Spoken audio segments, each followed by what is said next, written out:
What's up, everybody, and welcome to the Gooner channel, a channel 100% dedicated to the Arsenal. Today's video, I want to talk about some news that came out today. I don't know if it's really news or if it's speculation or if it's gossip, but it was a surprise to me. But it kind of comes out of something which hasn't felt right for the last few matches, and that is the speculation, I'm going to call it, that Granit Xhaka is being considered as a transfer out of Arsenal this summer, alongside Kieran Tierney and Folarin Balogun. Now, the other two, there's been a lot of talk about, which makes sense. You know, Folarin Balogun apparently doesn't want to come back and play second fiddle to Gabriel Jesus. And Kieran Tierney, whose lack of minutes would suggest that, you know, his future at Arsenal is coming to an end anyway. However, leaving those two to one side, because we've discussed those and there'll be time to discuss those again, Granit Xhaka is a surprise. Now, I want to take this back a little bit because, and I'm going to introduce Rob Holding here. Obviously, the fact that we've shipped 11 goals in the last 4 games, it's easy to point at the absence of Saliba and say that Rob Holding is an unable deputy, or certainly not somebody who can step up to a title bid. But I don't think that's necessarily the fair thing. Look, I don't think that Rob Holding is a strong enough player to be playing at the Etihad. And certainly you could say that he was too close to Erling Haaland for the first goal. But really, I don't blame him for that goal. I don't think anybody sensible does. But Thomas Partey was not tracking runs. And over again, he allowed people to run through him. We had no one in that midfield. Now, I know that Pep Guardiola pulled another masterstroke. And with a player like Erling Haaland, he is able to play a more direct style of football than he's been able to in previous seasons. And we found our midfield completely overrun. Their everything went wrong in that game. But it had started to go wrong arguably sooner. And I mean games sooner. So after we thumped Leeds, the Liverpool game, again, Liverpool kind of team that will play around your midfield and break quickly. Maybe it's not fair to judge, but Thomas Partey and Granit Xhaka had, by their standards, quite an average day. Then the West Ham game. Well, Thomas Partey, casual, not quite there. Now, there has been speculation today that he may be playing with some sort of injury. Or it could be fatigue. He certainly played a lot of games by his standards. And there isn't anyone pushing behind him. So there could be some complacency, some fatigue, or he may be carrying an injury. I don't think he is carrying an injury. I don't think Arteta plays him if he's carrying an injury. I think that I don't think he's a winner. I don't think he has that winning mentality, and I think he goes missing in the big games where you need him most. Granit Xhaka, on the other hand, I think he has got a winning mentality. He is kind of an Azat's captain. I know Odegaard wears the armband, but when you watch Granit Xhaka going and talking to the players, so much more effective than I think than grabbing everyone together in a huddle and a public display of, leadership. But Granit Xhaka is a real, I think he's an off the field, on the field general, and he's one of Arteta's able lieutenants. He's somebody who's really shown what Arteta is capable of. That transformation that Arteta helped Granit make. As a fan, we all wanted to see the back of Granit Xhaka. You know, his resurrection this season is one of the high points of the season, and the goals he scored and the way that he's fitted into that team. It is a huge surprise to me if Granit Xhaka is being sold just to fund replacement players like Declan Rice, who I'm sure will become leaders.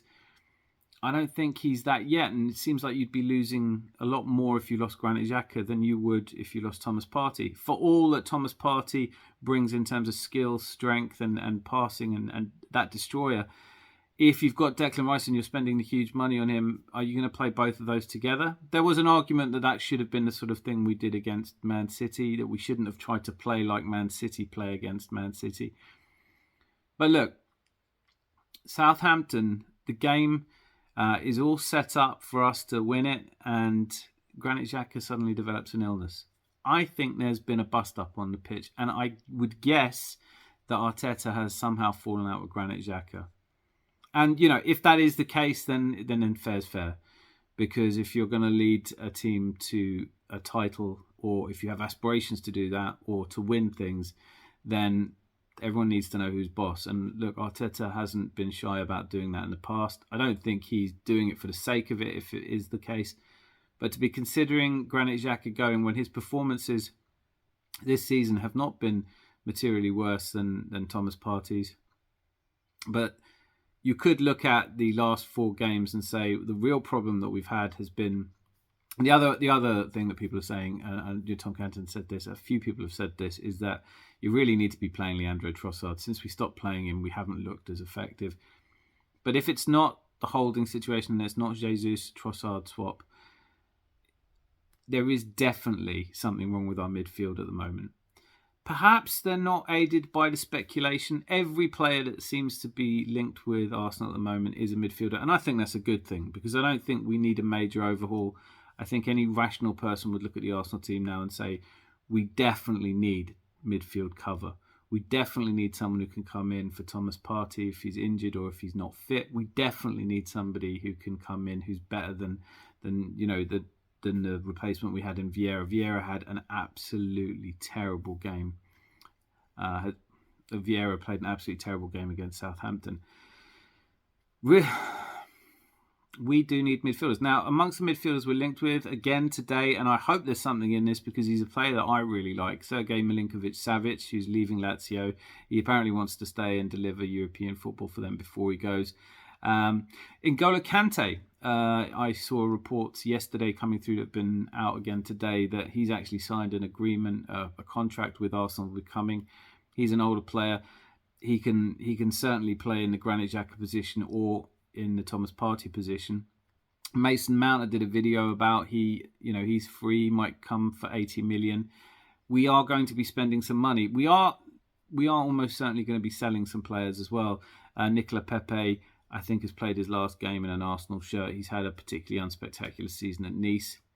Not sure what we'd get from him. Definitely not getting the 72 million back, but let's say conservatively 20 million. Nuno Tavares at Marseille, he's had a tough time lately there as well and fallen out, but it doesn't look like he's coming back to Arsenal. So let's say another 20 or 30 million for him. If we are letting Kieran Tierney go, we should be getting 40 million for him. Cedric Suarez, Lokonga, Ainsley Maitland-Niles is leaving on a free. Nelson would be leaving on a free if he goes, and there's a lot of speculation around that. Pablo Mari and Runason, you get pennies for.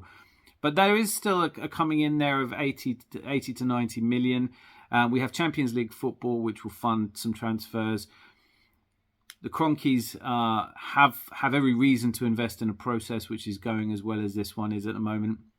Do we really need to sell Granit Xhaka, and how much would we get from him? Particularly if we are selling Kieran Tierney and following Balogun. Like I said, there's a lot of speculation around that. I don't know how true it is. But if you look at the players that we are linked with coming in, sadly, not Jude Bellingham. I'm going to thump on this one forever. I just wish we'd put enough money together to sign him, or if he'd want to come.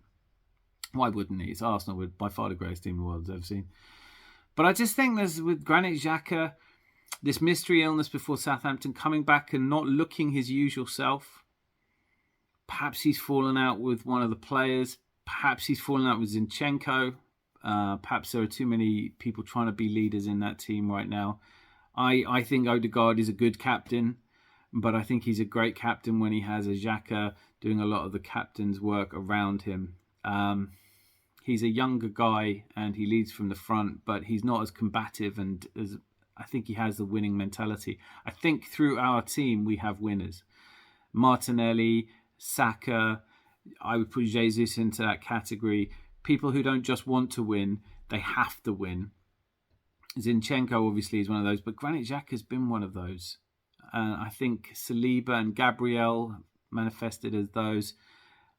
We have a strong team. I think to lose both, if we lose both Granit Xhaka and Thomas Partey, then it becomes a rebuild. Then you're putting in two brand new players, which can easily work. It could be a Milinkovic-Savic. A lot of talk also about Emil Smith-Rowe being groomed for the Xhaka position. We've got Vieira and we've got Smith-Rowe who can play that Xhaka position. Maybe it's harder to replace Thomas Partey, and you don't want to lose him. But I do think if you did bring in Kante, if you do have Jorginho there, you do have Elneny there, and you bring in Declan Rice, you might not need Thomas Partey. But I do think for personality, you do need Granit Xhaka. So I am surprised that the talk isn't about Thomas Partey being on the way out. Maybe that'll come. And I'm also a little bit sceptical that there was this mystery illness that Granit Xhaka had. Although I've been wrong about these things before.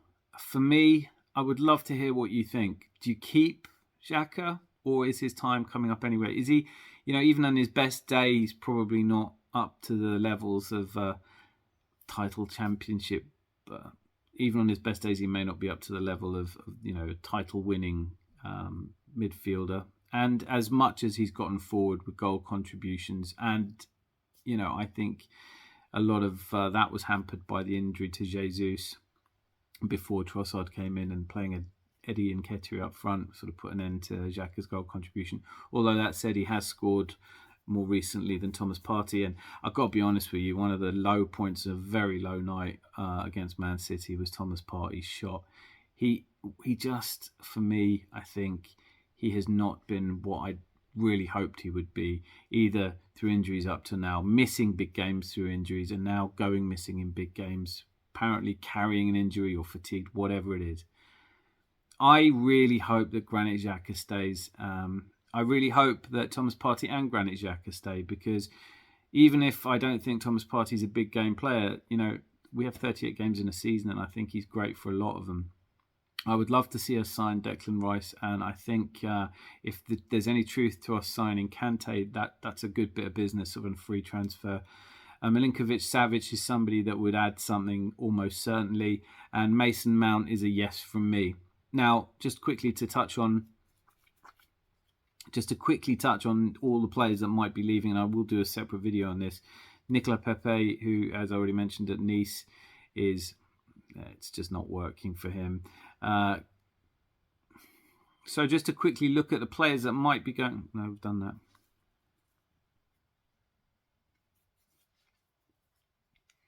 So am I wrong? Can someone weigh in and let me know if they know what this illness was? Because he's the only one who had it. Granit Xhaka is not the type of player to just go off sick. He did come back. His performance against City was, I heard a lot of people saying maybe he was rushed back too soon. Maybe he was never ill. Maybe his head's dropped. I don't mind that Arteta is ruthless, but I think you stick with characters, and you let people go if they don't have quite that edge. Granit Xhaka, for me, has been a big part of the transformation this season. I would be sad to see him go at this point, because it feels like unfinished business. You may completely disagree with me. I would love to hear about it. In any case, that's been more than enough for me. I'm off to enjoy the dying embers of a beautiful spring day. Be lucky! Lots of love.